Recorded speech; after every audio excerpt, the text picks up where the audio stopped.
What's good, chat? How you guys doing? Just got done hooping.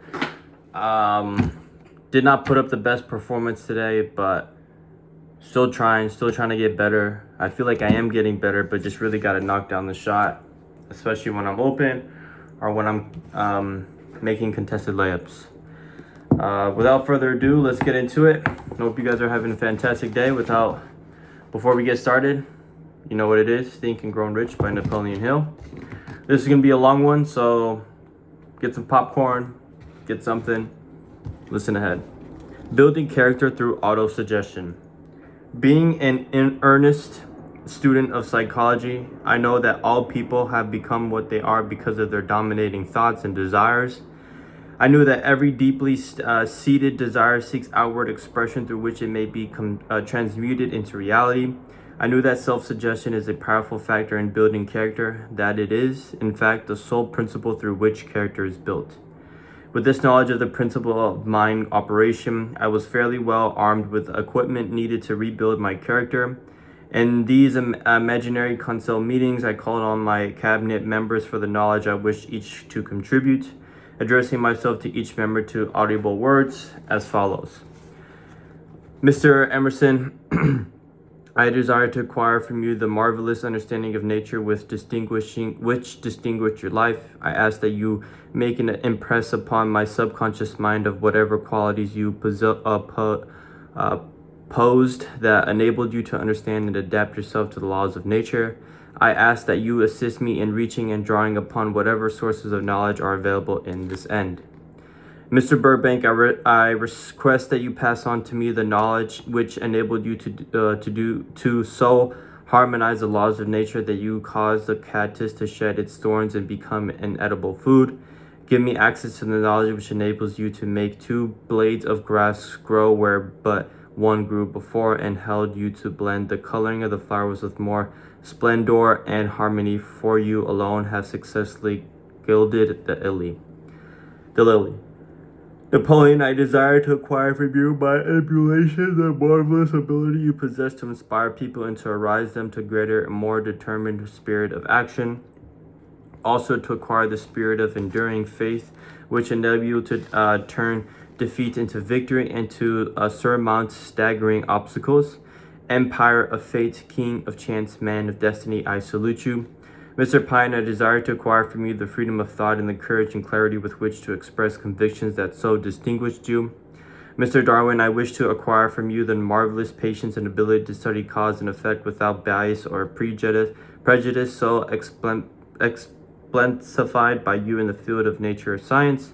Mr. Lincoln, I desire to build into my own character the keen sense of justice, the untiring spirit of patience, the sense of humor, the human understanding, and the tolerance that were you distinguishing characteristics. Mr. Carnegie, I'm already indebted you for my choice of a life work which has brought me great happiness and peace of mind. I wish to acquire a thorough understanding of the principles of organized effort which you use so effectively in the building of a great industrial enterprise. Mr. Ford, you have been among the most helpful of the men who have supplied much of the material essential to my work.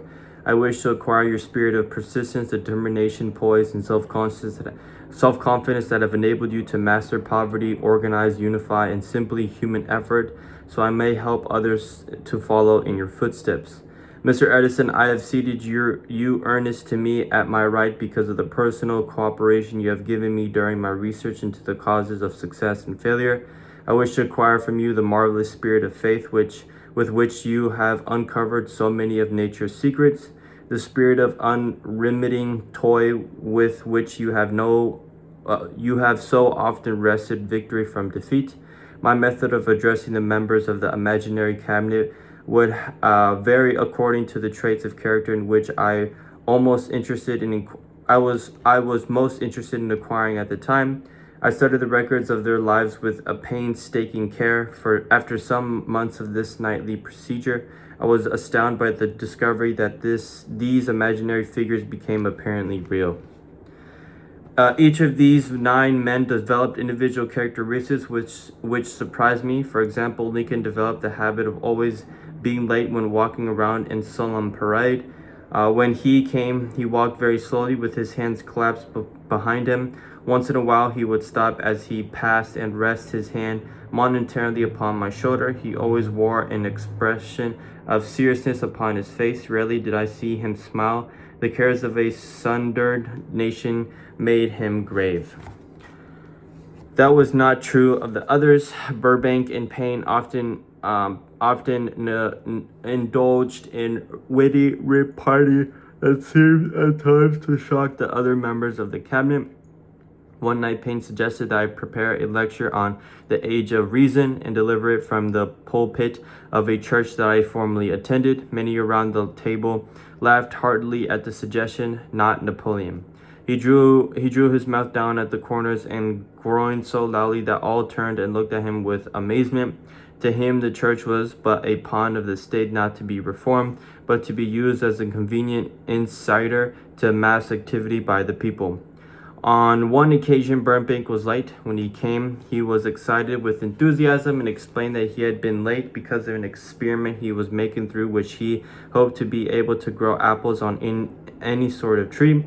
Payne chided him by reminding him that it was an apple that sorted all the trouble between man and women. Darwin chuckled heartily as he suggested that Burbank should watch out for the little serpents which he went into the forest to gather apples, as they had the habit of growing into big snakes. Emerson observed, "No serpents, no apples," and Napoleon remarked, "No apples, no state." Lincoln developed the habit of always being the last one to leave the table after each meeting. On one occasion, he leaned across the end of the table, his arms folded, and remained in that position for many minutes. I made no attempt to disturb him. Finally, he lifted his head slowly, got up, and walked to the door. Then he turned around, came back, laid his hand on my shoulder, and said, "My boy, you will need some courage if you remain steadfast in carrying out your purpose in life. But remember, when difficulties overtake you, the common people have common sense. Adversity will develop it." One evening, Edison arrived ahead of all the others.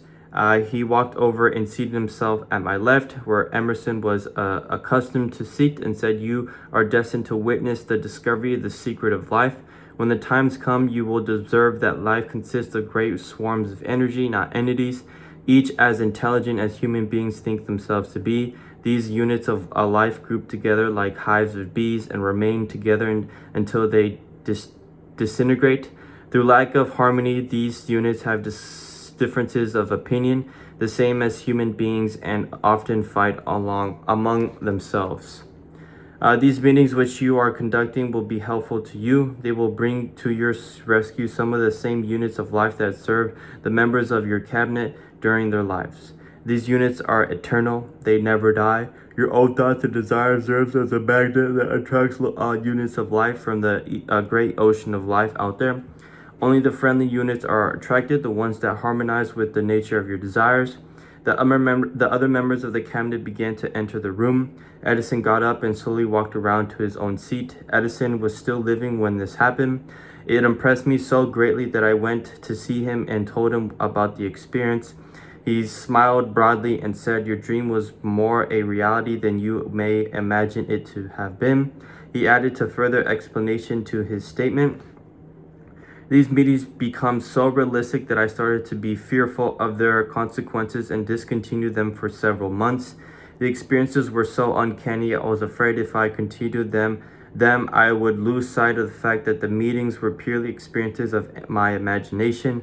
Some 6 months after I had discontinued the practice, I was awakened one night, or thought I was, and saw Lincoln standing at my bedside, and he said, 'The world will soon need your services. It is about to undergo a period of chaos that will cause men and women to lose faith and become panic-stricken. Go ahead with your work and complete your philosophy. That is your mission in life. If you neglect it for any cause whatsoever, you will be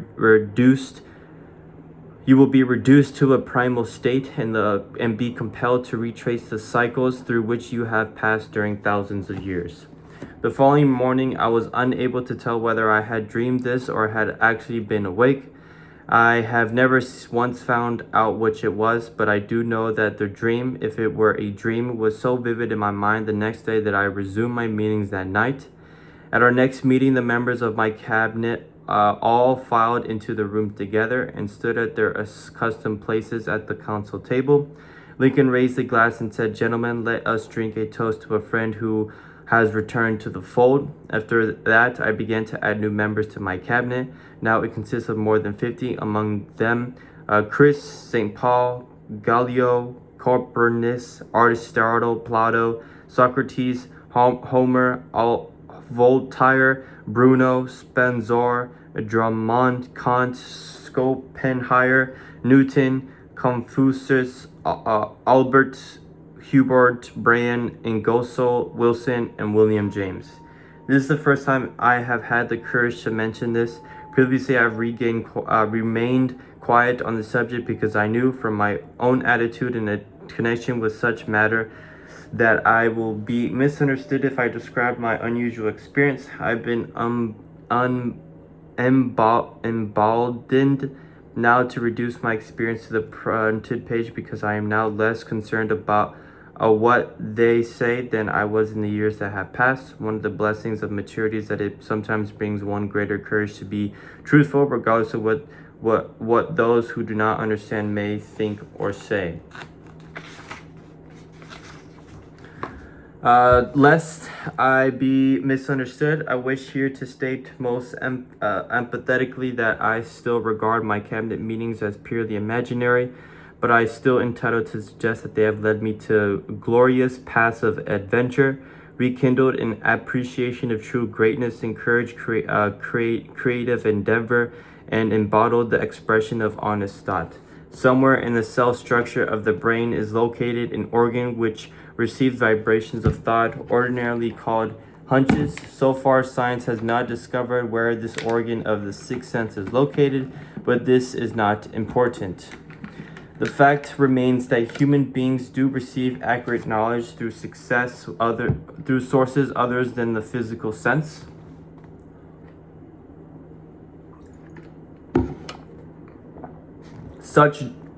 Such knowledge generally is received when the mind is under the influence of extraordinary stimulation.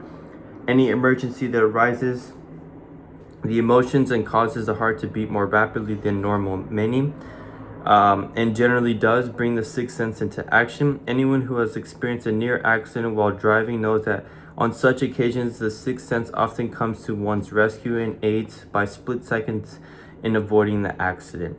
These facts are mentioned preliminary to a statement of fact I shall now make, namely that during my meetings with the invincible counselors, I find my mind most receptive to ideas, thoughts, and knowledge that teach me through the sixth sense. I can truthfully say that I owe my counselors full credit for such ideas, facts, or knowledge I received through inspiration. On scores of occasions when I have faced emergencies, some of them so grave that my life was in jeopardy, I've been miraculously guided past these difficulties through the influence of my counselors.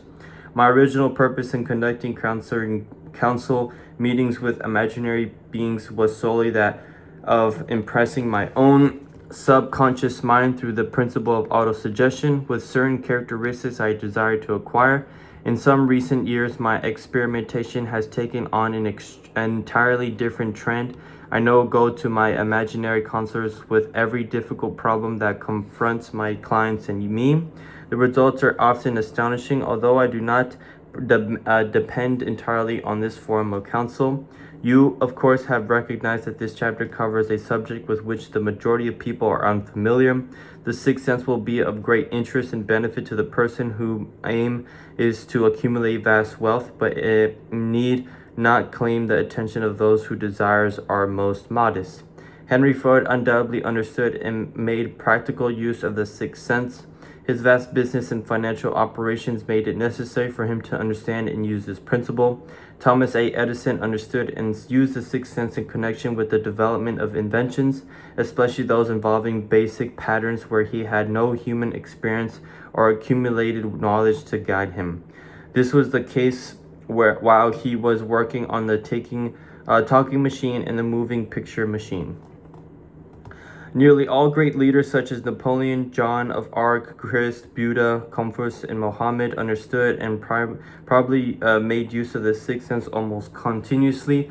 The major portion of their greatness consisted of their knowledge of this principle. The sixth sense is not something one can take off and put on at will. Ability to use the great power comes slowly through a application of other principles outlined in this book. Seldom does any individual come into workable knowledge of the sixth sense before the age of 40. More often, the knowledge is not available until one is well past 50. This is because the spiritual forces with which the sixth sense is so closely related only mature and become usable through years of meditation, self-examination, and serious thought. No matter who you are or what may have been your purpose in reading this book, you can profit by it without understanding the principles described in this chapter. This is especially true if your major purpose is that of accumulation of money or other material things. This chapter on the sixth sense was included because the book was designed to present a complete philosophy by which individuals may unerringly guide themselves in attaining whatever they ask of life. The starting point of all achievement is desire. The finishing point is that brand of knowledge that leads to understanding of self, understanding of others, understanding the laws of nature, recognition, and understanding of happiness. This sort of understanding comes in its fullest only through familiarity with and use of principles of the sixth sense. Therefore, the principle ought to be included as part of this philosophy for the benefit of those who demand more than money. You must have observed that while reading the chapter, you were lifted to a high level of mental stimulation. Splendid. Come back to this again a month from now and read it once more and observe that your mind will soar to a still higher level of stimulation. Repeat this experience from time to time without being concerned as to how much or how little you learn at the time. Eventually, you will find yourself in possession of a power that will enable you to throw off discouragement, master fear, overcome procrastination, and draw freely upon your imagination. Then you will have felt the touch of the unknown something which has been the moving spirit of every truly great thinker, leader, artist, musician, writer, statesman. Then you will be in a position to transmute your desires to the physical or financial counterpart as easy as you may lay down and quit at the first sign of opposition. Okay. I only have about 3 minutes to really talk about this before my phone shuts down. But I mean, what a chapter for sure. What a chapter, or last little thing to talk about. Not only, once again, the great people around you, who you surround yourself with, but who do you want to be, right? Who do you intend to be? What kind of person do you want to be when you die? Or what kind of person do you want to be to others? That not only may consist of accumulating riches, but the desires of values and the desires of principles in one's life. It speaks volume, especially in this day and age, because not many people follow those traits. They follow validation, they follow women and bad judgment, and follow other people's opinions rather than themselves. So yeah, like I said, I'm short on time because my phone will shut down, but I hope you guys get the gist. That is chapter 14. Tomorrow we'll move on to chapter 15. So yeah, see you guys tomorrow. Thank you for tuning in. Peace.